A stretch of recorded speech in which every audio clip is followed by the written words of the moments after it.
My name is Kristen Zimmerman, and I'm your instructor this month. We are going to be talking about the aims of social media marketing this week. And the aims are basically the objectives, specifically the broad objectives of social media marketing. This is going to apply to this week's assignment and to all the future assignments throughout this course. So it's important that you have a deep understanding of the aims of social media marketing. So the big question is then, why do companies use social media? These are the six reasons why we are going to discuss using social media marketing through this course. The first one is brand awareness. Then you have engagement, participation, loyalty, revenue generation, and changing the brand image. And we're going to talk about these broad objectives in more detail. So, starting off with brand awareness. What is brand awareness? What is it that you guys think of when you think of that term? Not the word brand or the word branding, but brand awareness itself. Brand awareness can be defined, and is our aimed one, as the extent to which a brand is recognized by a potential customer and correctly associated with a given product. So if you look at your vocab terms, there's an example of brand awareness where they have different objects laid out on a table, and someone being able to say, this is this brand associates with this type of product out of the products given. And so that's what people really want to get. They want people to understand who their brand is by hearing the name and have an idea or have a connection to that brand when they hear that name and want to use it. One of the biggest things that people want to get with brand awareness is to be that brand that is used as an adjective. So basically, when you think about like Kleenex, instead of saying tissues, people say Kleenex, or Photoshop for photo editing. These brands have achieved one of the ultimate levels of brand awareness. All right, so the question is, how do you create brand awareness? There's two big ways to do that. The first way is finding your audience, and the second way is spreading the word to your audience. Creating brand awareness for small companies that aren't established is one of the most important and difficult things to do. The only way you can do it is, first, like I said, finding your audience and then spreading the word. For brands that are already established and have a loyal following, this can be easier, but it's still equally important. And if you look at any of these brands right here, you'll notice that, those brands already have an established following, but it is still important that they continue that following and getting new generations understanding who they are and reaching their target demographics. If you look at these different logos, though, you can look at them and say, hey, what type of person does that brand fit with? Who is the audience of each brand? Because it's not going to be everyone. If you look at DC shoes, you're not going to probably be targeting the same audience as you would with Air Jordans.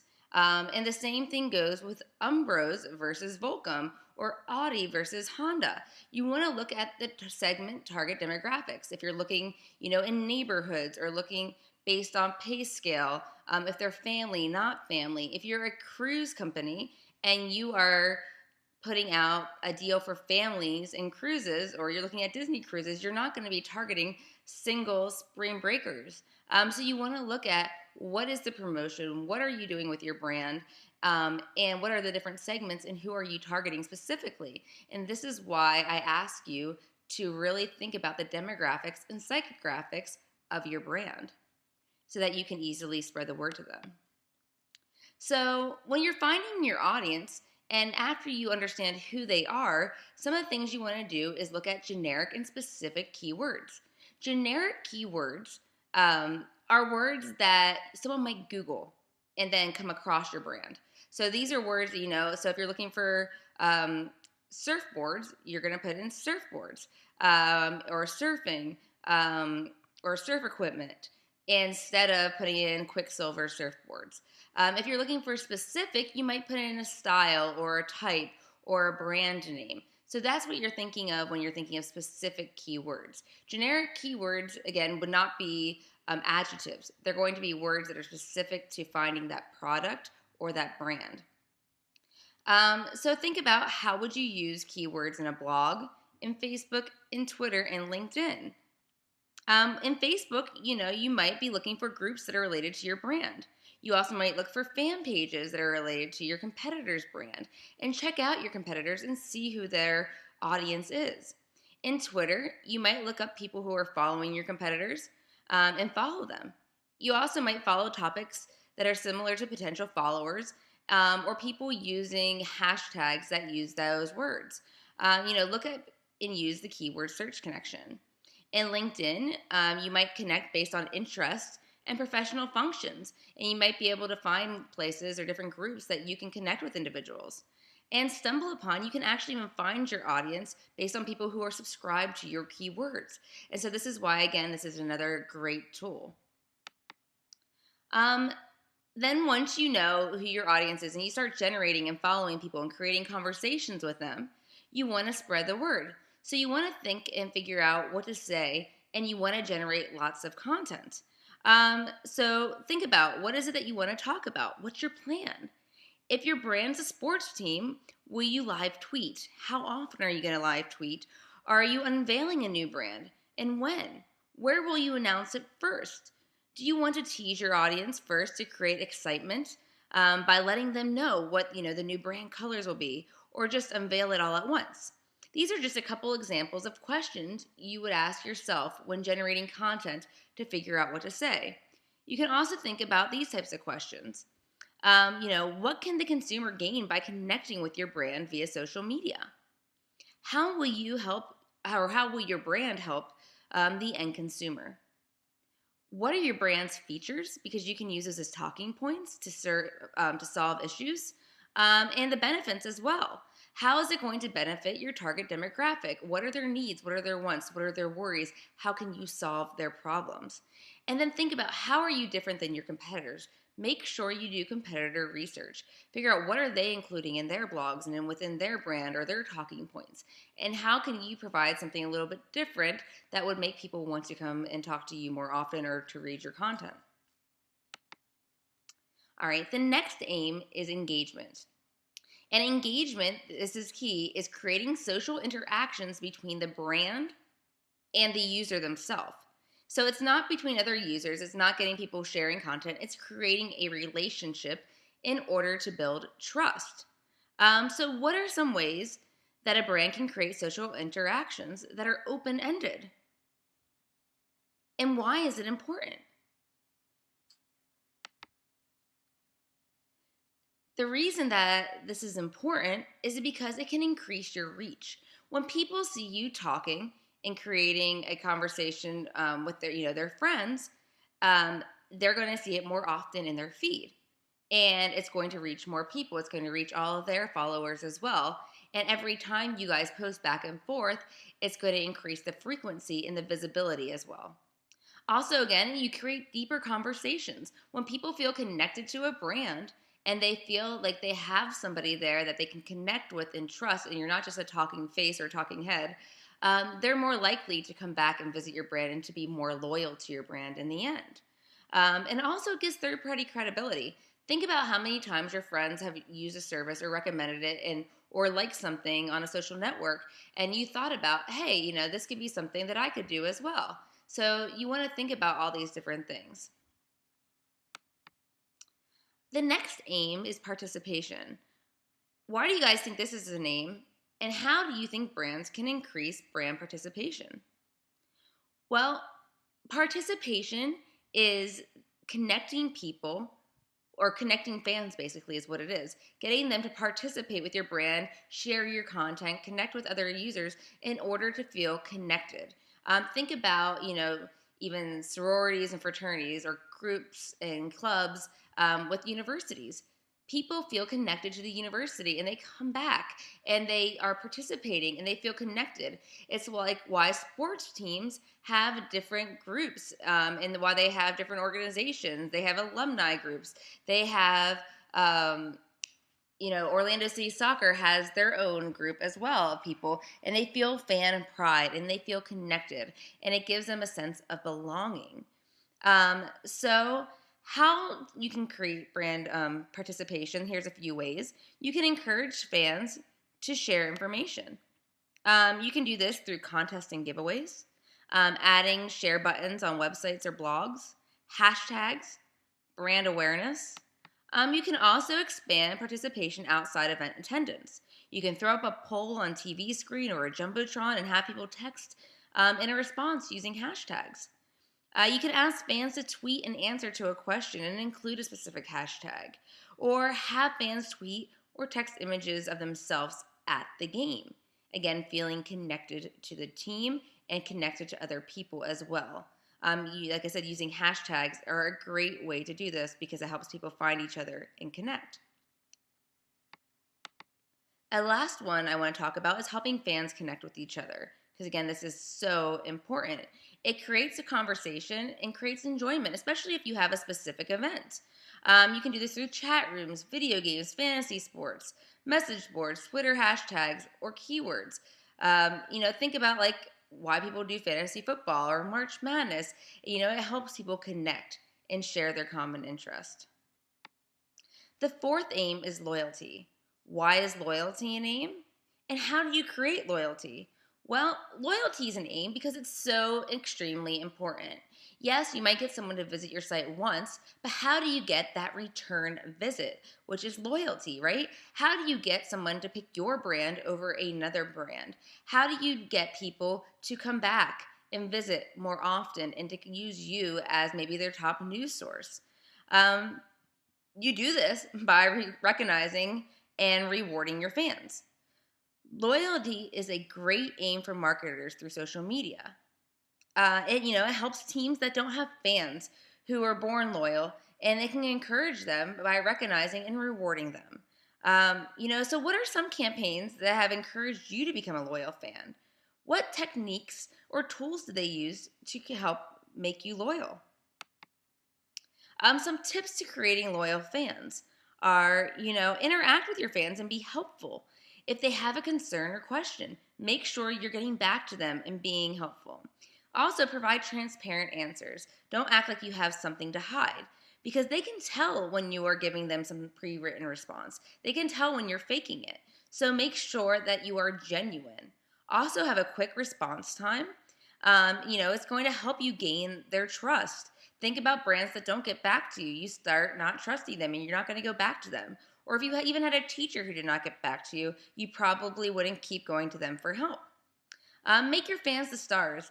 Help celebrate their fan pride by asking them to tweet images of, them wearing your team jersey. Get them out there. Get them connecting with people. You can also offer fan perks through various rewards programs, through maybe even season ticket offers. If people are loyal and they get season ticket packages, you can give them specific perks, even getting into games early, discounts, etc. You can let them check in and gain points towards earning merchandise. That's another great way to do it. Revenue generation is also a key one. So, how will social media generate immediate revenue? How do you guys think they're going to do that? The answer is it won't. Social media is not meant to be a selling tool. It's meant to assist in generating revenue, assist in getting people to the website maybe, assist in getting people to the game and to buy tickets, being that social connection so that they feel connected to your brand. So how they can assist you in generating revenue, here's a few ways. You can give, the fans something of value. Think about it. In your reading, it talks about a specific monetary value, and I want you guys to make sure you go back and read it. So how much, especially when you're a big team, maybe you can't do that type of thing now, but do they recommend you spending on, a fan gift or a perk if you're doing a contest, or giving them something that will make them want to come back, or even, maybe even giving them a free ticket because, they're going to want to come with somebody else or buy food or buy their things, giving them deals or discounts, being creative with ticket sales, giving them incentives, and appealing to their interest. If you're a new brand and you're sitting there saying you're giving away free t-shirts, they might not be interested. But if you say you're giving away a pair of free Nikes or you're giving away an iPad, you might pique their interest because that appeals to their interest. Or, getting them to meet a team player might appeal to their interest more. So think about it and be creative. I know somebody who once said that their kid came home with one ticket to a soccer game. Well, that one ticket turned into the whole family buying tickets, everyone becoming fans of the team, buying merchandise, paying for parking, getting food, and so that one ticket that they gave away for free turned into a lot more. So you want to think about how can you be creative with ticket sales. All right, the sixth and final aim we're going to talk about is changing the brand image. So why would a brand want to change their image? There's two reasons. One is redefining the brand, and the second is changing the outer market perception. So when you decide, to change your outer market perception, it's a huge thing that people will need to think about, especially if it's a complete brand overhaul. Because as long as it takes to build up a brand, it takes just as long to change the image. So these decisions really are not taken lightly. Social media does make it easier now because you can make fans part of the process and help unveiling it to them and getting people excited and using third-party credibility in order to do that as well. So take a look at these two images here. You have the Orlando Magic logos and you have the Miami Marlins logos. When they decided to change their outer market perception, both of them, the Miami Marlins took a complete brand overhaul approach, while the Orlando Magic took a slow evolution. And both one of these ideas, you'll see teams doing all the time. Maybe they are changing location or ownership or trying to change the feel and the way that people perceive the brand. Well, in that case, they might be doing a complete brand overhaul. Like you see with the Miami Marlins. They went from the Florida Marlins, and they wanted it to be really Miami's team instead. So they chose colors that are closer to, Miami feel and that club scene and the South Beach feel. And it's a more sleek design. Where you have the Orlando Magic, who's basically kept their same look throughout the years, even keeping that same basketball comments. And you have the Magic part, getting a sleeker look and feel, reducing the number of stars. Same thing with Orlando. And you'll see brands doing this all the time. Some do it more frequently than others because it creates more merchandise sales because people want the newest gear with the newest logos and the newest branding. And so I think the Dolphins even did it a couple of years almost in a row, just changing little bits and pieces of their branding elements. And so it's something that you want to think about and when it's time to do it to keep up to date with the times as well. Okay, so I mentioned that target markets are extremely important in creating, your objectives and figuring out how you're going to reach people and what you're going to do. So I want to take just a little bit of time to talk a little bit more about target markets. And, what is a target market? What do you guys think of when you think of target markets? A lot of times people think broad, and they think broader is better because you're reaching more people. Unfortunately, that's not always the case, and you end up spending a lot more money if you try to reach everyone.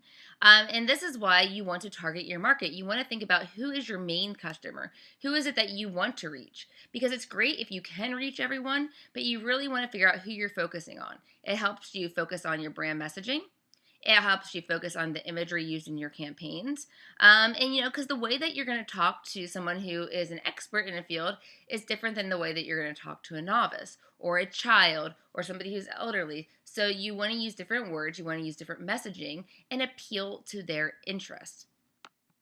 A target market defined is a specific group of consumers at which a company aims its products and services.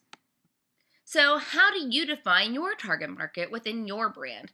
Think about this. Again, I don't want to hear everyone everywhere all over the United States. Think about the geographical location.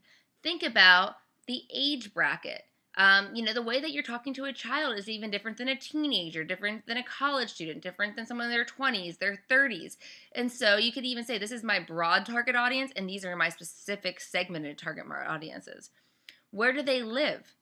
What part of town? What states? Are you talking about certain teams? Well, is the highest population for those teams?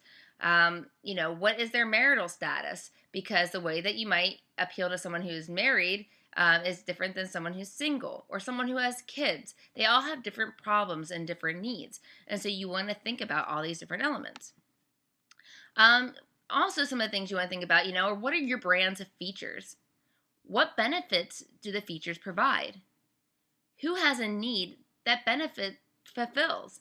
And who is most likely to buy it or use it? And use this to narrow down your target audience and to actually even determine if your target audience is big enough to reach people. Because if you have no one really that can appeal to it, or your product is too pricey and you really don't have enough people that it can reach to gain back, your margins, well, then maybe you need to really think about it. Or maybe your team is not in a really well-to-do part of town and your ticket prices are too high. So it helps you figure out what's going to appeal to their interests. Maybe you have a day where you don't have a lot of people there and it's Wednesday nights and you decide to do buy one, get one free tickets. And you know that you could appeal to a lot more people in your geographical location based off of that deal. So some factors to think about when figuring out who has a need for your brand are your target markets. You want to think about what are your demographics and what are your psychographics. And in research, you guys talked a little bit about demographics and psychographics, so this is going to be a little bit of a refresher. What are demographics? They're statistical data relating to the population and particular groups within it. So think about quantitative, metrics and quantitative data. Looking at gender, marital status, ethnicity, age, county of residence, level of education, household income, home ownership, home value, and how do you appeal to these people's interests specifically. Some things, again, that you want to think about are within psychographics as well. So you want to think about what are psychographics. And they are defined as a study and classification of people according to their attitudes, aspirations, and other psychological criteria, especially in market research. So some of these psychographic questions you want to think about is what is their personality like? Because it helps you, again, with your brand messaging. What's their attitude? Like, are they positive towards something or negative towards it? Because how are you going to get them to see the way that you want them to see? What are their interests and hobbies? And can you incorporate it into your messaging? What's their lifestyle like? What are the things that matter to them most? Is it good rates, good prices? Is it time? What are the things that they value the most? And what is their behavior like?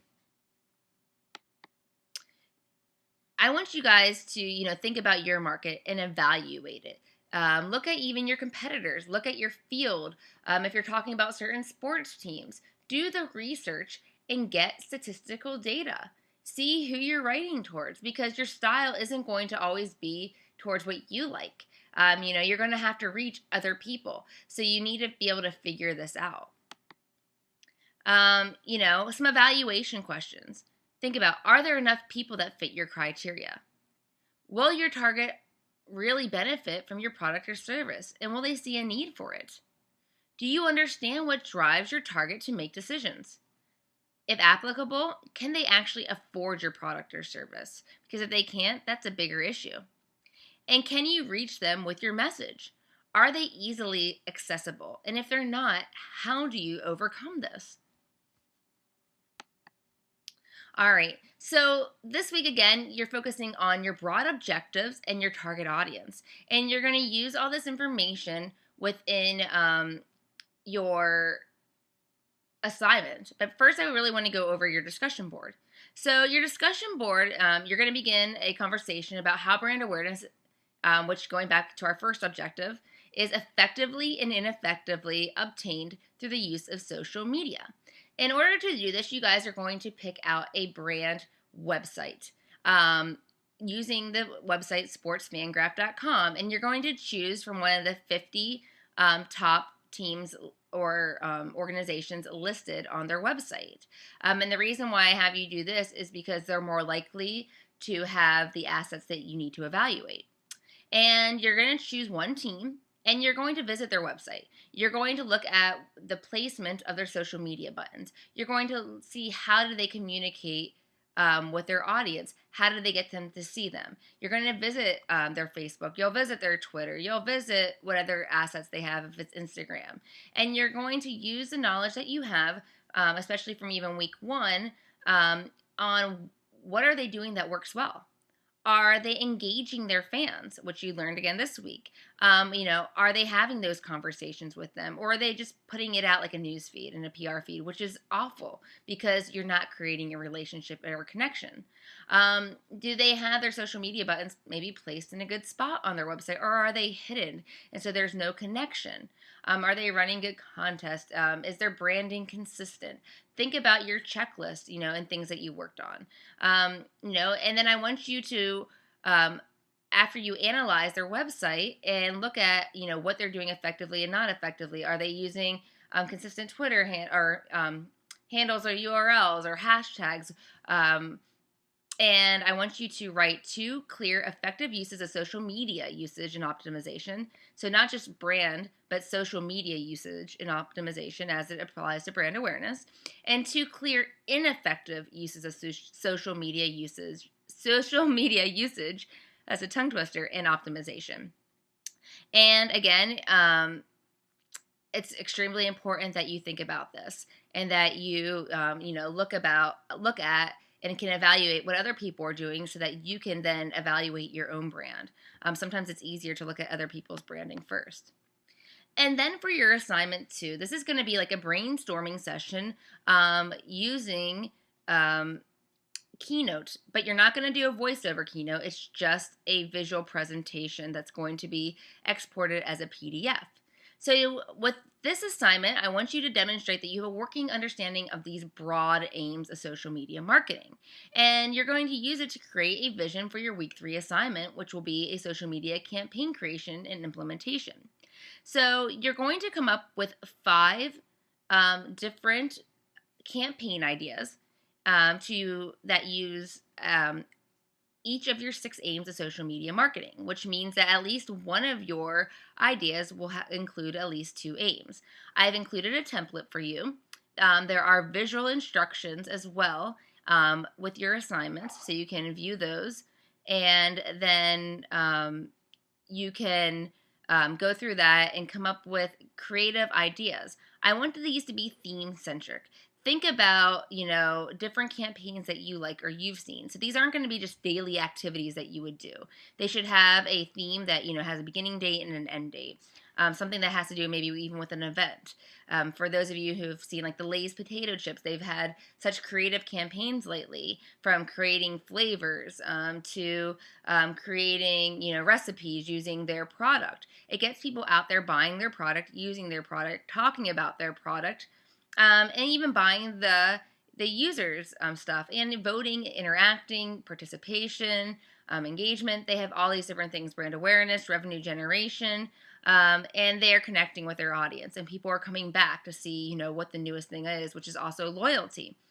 So if you haven't checked out one of their campaigns, they're a good resource to get maybe that creative juice flowing, or think about other brands as well.